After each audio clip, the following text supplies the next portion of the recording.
BBC-ს მიერ მომზადებულ საგამოძიებო მასალასთან დაკავშირებით შინაგან საქმეთა ყოფილი მინისტრი ვახტანგ გომელაური და განსაკუთრებულ დავალებათა დეპარტამენტის ყოფილი ხელმძღვანელი ზვიად ხარაზიშვილი იგივე ხარება სახელმწიფო უსაფრთხოების სამსახურში გამოიკითხნენ. ამის შესახებ ინფორმაციას უწყება მედიას უდასტურებს და განმარტავს, რომ დინარაძის უწყებაში ასევე გამოიკითხნენ ხარაზიშვილის მოადგილეები და 50 სპეცრაზმელი. საქმე ეხება BBC-ს გამოძიებას, რომელშიც ნათქვამია, რომ დეკემბერ-ნოემბრის დარბევების დროს ქართულმა ოცნებამ მომიტინგეების წინააღმდეგ სავარაუდოდ პირველი მსოფლიო ომის დროინდელი აკრძალული ქიმიური ნივთიერება, ბრომბენზილის ციანიდი იგივე კამიტი გამოიყენა. საგამოძიებო ფილმის გამოქვეყნების შემდეგ სახელმწიფო უსაფრთხოების სამსახურმა გამოძიება სამსახურებრივი უფლებამოსილების გადამეტებისა და უცხოეთის ორგანიზაციისთვის ტრულსაქმიანობაში დახმარების მუხლებით დაიწყო. მაგისტრე მოსამართლის წინაშე უკვე გამოიკითხნენ BBC-ს ფილმში მონაწილე რესპონდენტები, სამოქალაქო საზოგადოების წარმომადგენლები და სამედიცინო კვლევის ავტორები. დღეს ქართული ოცნების პრემიერმა ირაკლი კობახიძემ ბრიტანული მაუწყებელი კვლავ დეზინფორმაციის გავრცელებაში დაადანაშაულა და თქვა, რომ BBC-მ სიუჟეტი სპეცსამსახურების ხელწერით გაავრცელა. მან ასევე თქვა, რომ იმ ადამიანების პასუხისმგებლობის საკითხიც უნდა დადგეს, ვინც საგამოძიებო ფილმში მიიღო მონაწილეობა. კითხვაზე რა ნივთიერება გაურია ოცნების შინაგან საქმეთა სამინისტრომ წყალში, რომლითაც დემონსტრანტებს არბებდნენ, კობახიძემ ამჯერადაც არ უპასუხა.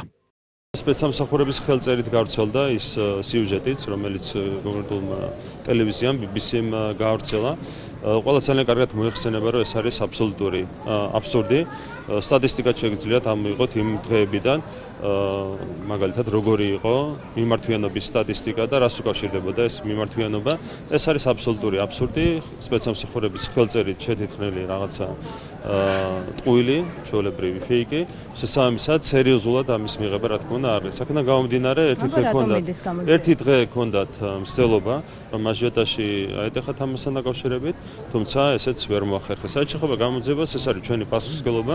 მათ შორის უნდა გამოიკვეთოს იმ ადამიანების პასუხისმგებლობაც, რომლებიც მონაწილეობდნენ ამ ტყუილის გავრცელებაში. ხო, დანარჩენი ყველაფერი არის აბსურდი. ქართულ ოცნებაში ადასტურებენ, რომ 2024 წლის ნოემბერ-დეკემბრის საპროტესტო აქციებზე მოქალაქეების დასაშლელად გამოყენებულ წყლის ჭაობში გარკვეული ნივთიერება მართლაც იყო გარეული, თუმცა უარყოფენ, რომ ეს კამიტი იყო. BBC აცხადებს, რომ მათ მოიპოვეს კონფიდენციალური დოკუმენტი განსაკუთრებულ დავალებათა დეპარტამენტის 2019 წლის ინვენტარიზაციის სია. დოკუმენტში ორი საყურადღებო ნივთიერება აღმოაჩინეს. ერთ-ერთია ქიმიური ფხვნილი კოდით 34-39, რომელიც სამრეწველო ქიმიკატების დიდ ჯგუფს აერთიანებს, თუმცა BBC-ს მიხედვით ამ ჯგუფიდან ისტორიულად დემონსტრანტების წინააღმდეგ მხოლოდ კამიტი გამოიყენებოდა. ირაკლი კობახიძემ რამდენიმე დღის წინ დაადასტურა, რომ გამოყენებული ნივთიერება იმ კოდის ქვეშაა, რომელზეც BBC მიუთითებდა, თუმცა ამტკიცებს, რომ ეს აკრძალული ფხვნილი არ იყო, რადგან ამ კოდის ქვეშ მისივე მტკიცებით არააკრძალული ნივთიერებები ჩედის. ოცნების პრემიერმა დღეს დააკონკრეტა, რომ გარკვეული ნივთიერება, რომელიც იქნა გამოყენებული, უწყებამ 2009 წელს შეიძინა. რა ნივთიერებაზეა საუბარი? კობახიძის განმარტებით ეს გამოძიებამ უნდა დაადგინოს. მან არ გამორიცხა, რომ თეორიულად შეიძლება დადგეს შინაგან საქმეთა ყოფილი მინისტრის ვანო მერაბიშვილის და ამავე უწყების ანალიტიკური დეპარტამენტის ყოფილი ხელმძღვანელის შოთა უტიაშვილის პასუხისმგებლობა. რაც შეეხება ვახტანგ გომელაურის პასუხისმგებლობის საკითხს, კობახიძის თქმით, გომელაური ქიმიკოსი არ არის, რომ 2007-2009 წელს შეძენილი ფხვნილი გადაემოწმებინა.